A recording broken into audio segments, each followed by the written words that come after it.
હમણાં પરમ દિવસે જ અમારે એક બહુ ખાસ મિત્ર આખો પરિવાર આ ઉનાળામાં ત્યાં મસૂરી ફરવા ગયેલા અને એમના પરિવારજનમાં એક 58 વર્ષની વ્યક્તિ હાર્ટ એટેક આવ્યો અને ત્યાં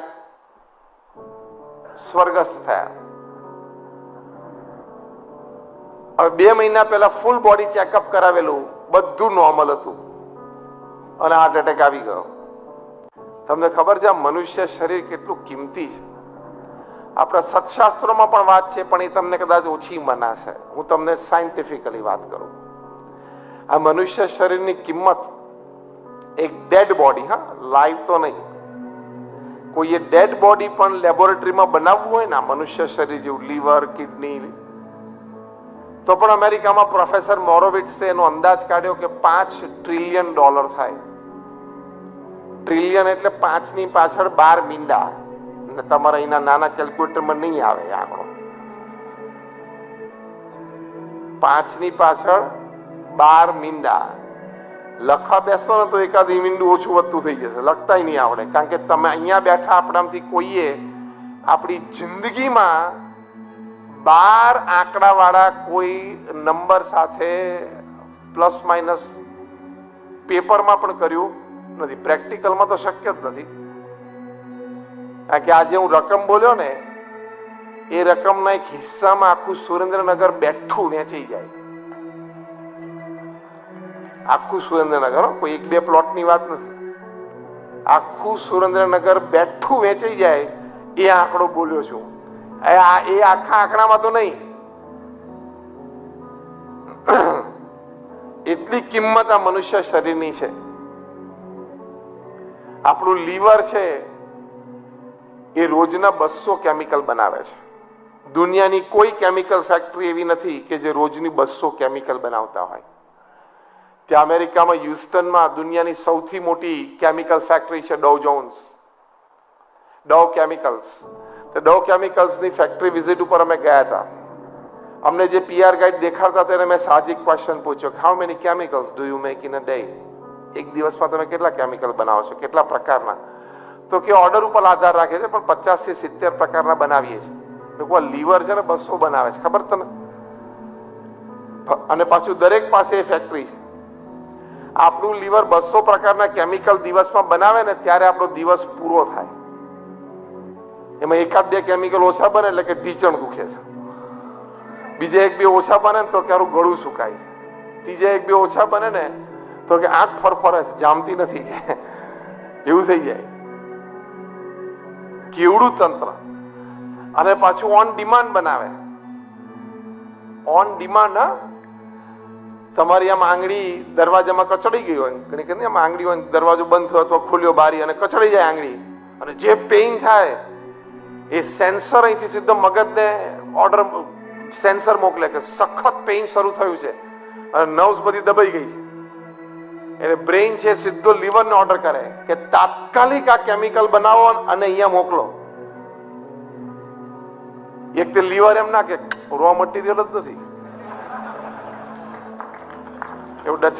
એવો ડચકારો ના પડે. આ ભગવાનનું કર્તવ્ય છે. સમજો આ વાત શેની માટે કરીએ છીએ? મુખ્ય મુદ્દો પાછો ભૂલાઈ ન જાય. આ સમજીશું ને તો પરોપકાર માટે અને પ્રભુ ભક્તિ માટે, સમાજ સેવા અને પ્રભુ સેવા માટે સમય નીકળશે કે કેટલી વેલ્યુએબલ થિંગ મારી પાસે છે. એટલે લીવર તરત રો મટીરિયલ બનાવે. જેવું રો મટીરિયલ એટલે ફિનિશ પ્રોડક્ટ બનાવે એ તરત બ્રેઇનને કહે કે તમારા ઓર્ડર પ્રમાણે માલ તૈયાર છે. એટલે બ્રેઇન છે એ બ્લડને ઓર્ડર કરે કે ત્યાંથી માલ પિકઅપ કરો.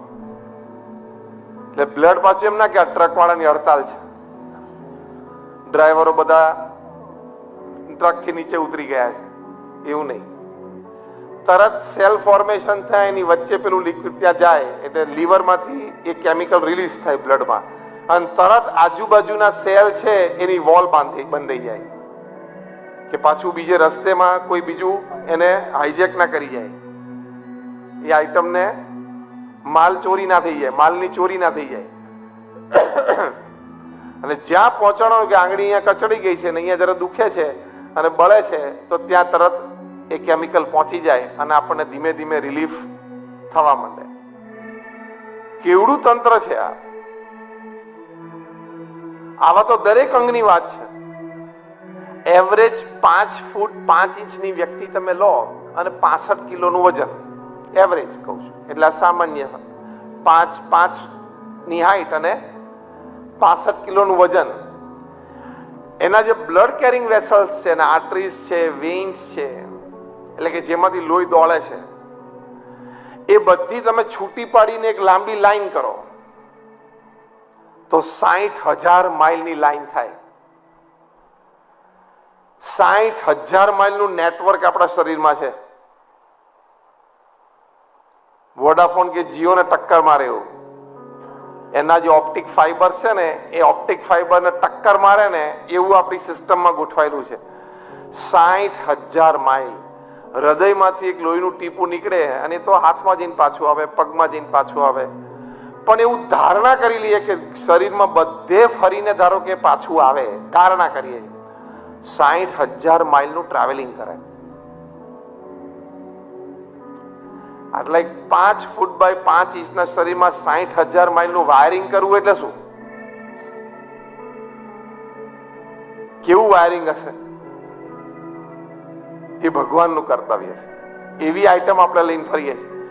એક કિડનીમાં 1 લાખ ફિલ્ટર છે. આપણે એક ફિલ્ટરમાંથી ગરણામાંથી પાણી પસાર થાય એટલે આપણને સંતોષ થાય કે પીવા લાયક છે. તો 1 લાખ ફિલ્ટર.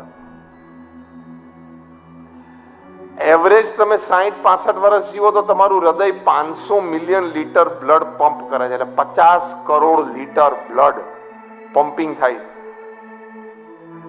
અને બધું ક્યાંથી ચાલે? તમે રોટલી દાળ ભાત શાક ખાઓ એમાંથી. કેવું સર્જન છે આ! અને સત્શાસ્ત્રો પ્રમાણે વાત કરીએ તો એવા શબ્દો લખાણા છે કે દુર્લભો માનુષો દેહો, કે આ મનુષ્ય દેહ છે બહુ દુર્લભ છે, ક્ષણભંગુર છે, એટલે ગમે ત્યારે પૂરું થઈ જાય. પોતાના પેટ માટે, પોતાના પરિવાર માટે તો પૃથ્વી ઉપર જીવ પ્રાણી માત્ર પ્રવૃત્તિ કરે છે. પોતાના માટે, પોતાના પરિવાર માટે, પોતાના પેટ માટે તો જીવ પ્રાણી માત્ર પ્રવૃત્તિ કરે છે. 7 અબજની વસ્તી અને બીજી અબજોની પશુ પંખીની વસ્તી આ જ કરે છે સવારથી. પણ થોડુંક પરોપકાર માટે થાય, થોડુંક પર માટે થાય તો એ વિશેષતા છે. પોતાના માટે, પોતાના પુત્રો માટે, પોતાના પેટ માટે, પોતાના પરિવાર માટે કરે એ પશુ જીવન. કંઈક પર માટે કરે, પરોપકાર માટે કરે એ પુરુષ, એ મનુષ્યનું જીવન કહેવાય.